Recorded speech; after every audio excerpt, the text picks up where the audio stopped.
Reasons why most businesses plateau at $10,000 a month, a little bit above, a little bit below. Well, there could be many different reasons, but I want to list out some reasons that could be applicable to your business if you're around that mark and you're just having a hard time scaling and jumping to that next benchmark or that next target and goal that you have set. And so the first one is having a real offer. That can mean many different things, but what I mean by that is, how good is your offer? Do people perceive it as something that, wow, this is a really, really good deal, I feel like I'm getting a lot of value? Or is it just like, this seems like a good deal? You know, because if it's not of big value, well, that could be a big reason why people are not going crazy over your product. And of course, it can be through some other reasons that I'm going to mention in a minute, but it could also be because of your marketing. Maybe you're not getting enough attention. Maybe you're running a little bit of ads, you're getting some traction from your website organically, maybe through some blog posts or your social media, but maybe you're not running enough advertising. You're not getting enough attention to justify getting to $20,000 a month in sales. So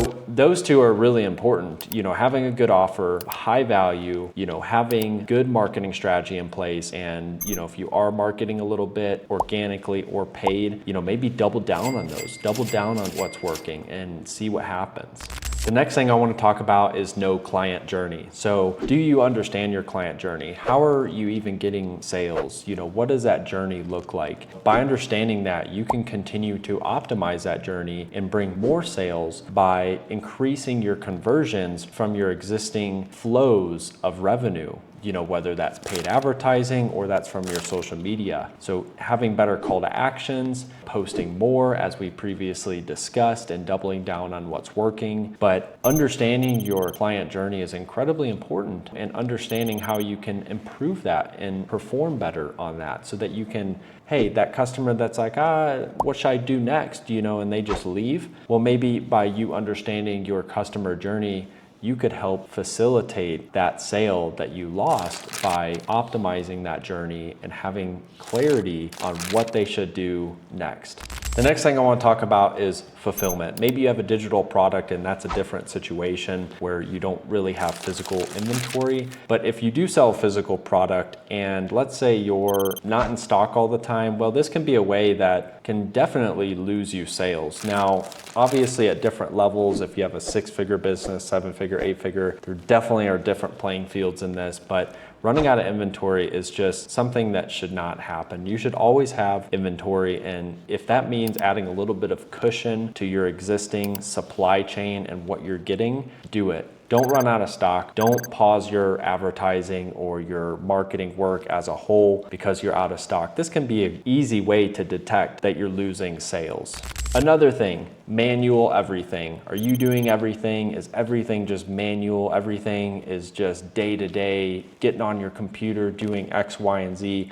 While that is important and there's a lot that can't just fully be automated, how much automation do you have? And with the ability to automate it. For example, if you're posting on social media, you know, are you using a tool like Buffer? You know, are you using a tool like Later to help you schedule? You know, this can be a way to free up your time, to give you more time to focus on that client journey, your offer, your marketing, and doubling down on what's working and bringing more revenue. Retention plan. Do you have a plan to extend the LTV, the lifetime value of your customers? Even if you don't have a repeatable product like coffee, where people can buy more coffee after they run out and try other products. But do you have an email marketing plan? Are you reaching out to your past customers and maybe giving them a discount? Are you running promotions and showing them those? Going back to your existing customers, even if again it's just a one-time product and they don't really need it again, well, you can also set up a referral program, but you can also sell them another offer. You can create another product, even if it's a digital product and your main business is a physical product. So these are just a couple ways that you can grab and gravitate towards your existing customer base that you had in the past and upsell them, cross-sell them, and downsell them on other offers.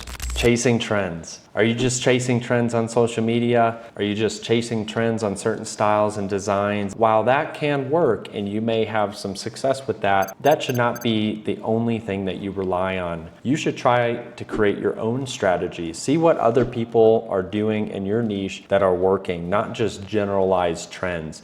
you should try trends, see if you can get some momentum through that, see if you can get some engagement through that. Maybe it's a social media post, maybe it's an advertising campaign that you're running on paid ads, but don't just rely on trends to grow and scale and keep that momentum, because those likely are gonna fade away at some point in time, and you don't wanna be in that fade away. So have your own strategies that can be a very long-term play for you in terms of what's working, and that you can double down on those while you can still try trends. So those are several things that you can look into and hopefully be applicable to your business if you're doing around $10,000 a month. And this can even apply if you're doing $50,000 a month in revenue or $100,000 a month in revenue and sales. So take a look at these. Hope these help. If you have any questions on how someone like us can help you with those, reach out to us at uptodatedigital.com. We have a landing page for Amazon, social media, websites, and consulting and advisory. And on each of those, we have an instant quote form that you can fill out. You would get an instant quote, and from beforehand, telling us exactly how we can help you, telling us about your business. You know, if it's a social media platform that you need help on, we're here to help. We want to be an extension of your business. We don't just want to be a delegation, as some people like to say, a task rabbit. While we do help in that kind of sense, we want to be like a partner of yours. We want to be an extension of your business and have that loyalty and have that respect between the two. And we want to help you grow and treat your brand and your business online as if it is our own.